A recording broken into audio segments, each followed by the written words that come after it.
Hello from ChinaNature.com. This is Mark Josie. Today is a little video talking about some nerdy stuff, technical stuff. Okay, there will be no shooting and stuff going on, but just telling you from my experience and also the lab test that I've done with these guns.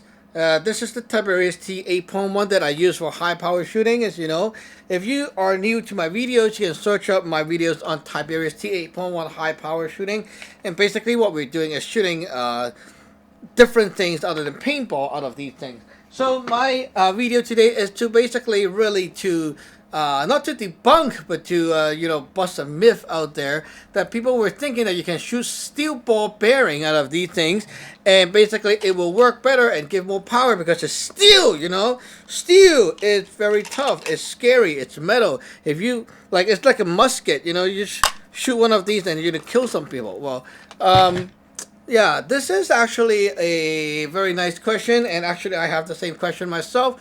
Basically, these things, they will work only with a barrel that has a larger diameter or larger bore size. The stock T8.1 barrel is kind of too small for these ball bearings. Now, I got these steel ball bearings on Amazon, and they are actually for bike repairs. So these comes in like a bag of 10 or something, and basically I got like 20 here. Okay, so these things just for testing, they do work on a 0.690 bore, but it won't work on the stock barrel on most guns, like the 0.68, 0.65, 85, that kind of thing. It won't work. It's too small. Okay, they will stuck. They will jam up. So what you want to do is get a larger barrel. Now the thing is it worth getting a larger barrel? There are similar products on Amazon called the Gorilla Rounds, and the problem is they have no proof, no video, no nothing to show you those Gorilla Rounds being shot by some whatever guns. No one have shot them, no videos, no proof, but there's a product. And people are reading and like, oh, carbon steel, whatever ball, wow. These much cheaper rounds are also made of carbon steel. They're ball bearings, okay? So there's nothing more fancy than those. You can buy bike repair ball bearings for a much cheaper price. And also one thing is these things are precision ground and they're very nice and smooth. Now, is it worth getting it, okay? It's not really worth getting it. From my test, my gun here is tuned to shoot 28 to 30 joules with a normal breaker ball, which is a glass round with rubber coating, and they're 6.2 grams each, about, okay? They're 6.2 grams each. Basically, they're hard balls and very heavy. A normal paintball is 3 grams. The steel ball bearing, they're measured to be 21 grams and 21 gram-ish. So basically, they're kind of heavy. When I put it in, first of all, the spring is not going to hold one full magazine. And even if you change the spring to the red spring for the red strike, it is still too heavy.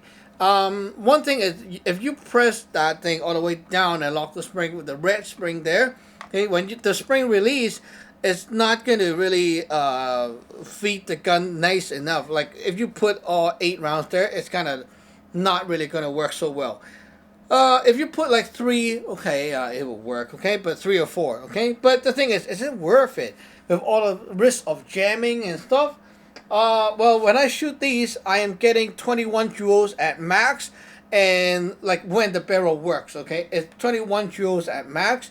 When I shoot the breaker balls, the same gun, same setting, 28 to 30 joules. So you're losing about like 9 joules or so. Not good. And also because of the ball's weight, the mass, okay, you're reducing the range a lot. When I see the ball bearing, the steel ball bearing hit the target, I was shooting at like a soup can and then a beer barrel.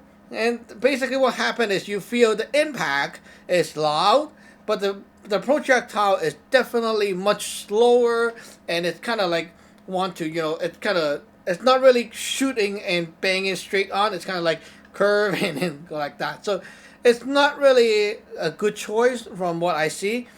Basically, if you're using the gun for home defense and stuff like that, you want a little bit more range, just in case. Now, the 6.2 gram stuff, they're good for like about 40 or 50 feet. But with the Steel ball bearing, maybe after 30 feet you're done. Like they will drop. Okay, maybe even 20 feet they will drop. So I was shooting at about 20 feet, and you can really still see the ball hit the target, but it's not really that powerful. And the result of like the dent on the soup can is not as nice as with the breaker ball for sure. The breaker ball, they will punch through the can. With the steel ball bearing, it only dented it on the surface and didn't go through the first layer. What is better? Of course, not the steel ball bearing. So these Gorilla rounds may not work. You have to really, like, if you really want to try it out, well, sure, but is it really worth the money to try it out? You know, I already tell you that it's not really going to work right here unless someone, you know, made a custom gun, more powerful gun that can shoot them and basically designed for these rounds. But then, you know, again, those guns are going to be super expensive because it's custom built and not really a product, you know, like production gun, something like that. Now, these are the RAV4 3 grams PVC round. These things look very good, and they are actually very, very nice for long range because they have a shape projectile design, and they have those fins around, so it gives it a very nice range. Will it be as good as the breaker balls? Well, for 40 to 50 feet, or they're about the same, but if you actually go further, like 70 feet or so, these things will work much better than a breaker ball because the ball size is not going to give you that kind of nice grouping, and it's not as accurate after the 50 feet mark. Now, these one will actually do very well at 70 to 80 feet, but they are only 3 grams, not as heavy. So if you modify these rounds to get heavier, that will work. If you do not modify them nicely and properly, they will not work so well. There are ways to modify the RAV4 rounds from what I know and have seen from my friends and fans doing it. Well, some of them actually have a machine, and they made a hole from the bottom right here, a hole in the center, and they proxied a steel ball bearing that is a little bit smaller in size, and they just glue it right in there, melt it in. So basically it's at the very center of the projectile, and just the right place to put that little extra weight, and it goes to like 7 grams. Very nice mod. Another one is a little bit easier. They take a screw and screw it into the center of this thing from the back, and then after that screw is in place, they use a those solder gun, and they melt some liquid metal inside and basically put it in a very leveled position, and it just settled. So the stuff is being held by that screw, and it's not going to come out even if it's going to impact on stuff. Now that will result in about 6.5 grams. Pretty good actually. It's a great balance point. So both ways will work, but it takes a lot of work to modify them. And not to forget, the stock T8.1 barrel will jam a lot with these rounds. So personally, I will not choose shape projectile unless they are sorted and really, like, again and again being shot out of the same gun and proven that they will not jam, or else I'm not gonna risk jamming my gun. Shooting 1 or 2 rounds, they may not jam. If you put a full mag and try to really shoot fast with T8.1, these things will jam a lot from my experience, and it's not fun to unjam the gun. Anyway, so basically that's my little video about this little nerdy thing. If you're into the T8.1 modding for high power shootings, thinking like should you get the Gorilla rounds or whatever, I will for sure tell you to not get those Gorilla rounds and waste your money. And if you really want to try, you know, just buy some steel ball bearings and test it yourself for fun. But if you get your barrel jammed, well, it's expected. So before you shoot them, roll them down the barrel manually to test if they fit or not first. Okay, I have tried doing it myself with the TCR and definitely stuck in the barrel very hard. Took me 20 minutes to hammer out that round. Very scary. Okay, so thank you for watching. Remember to subscribe and like. Bye-bye.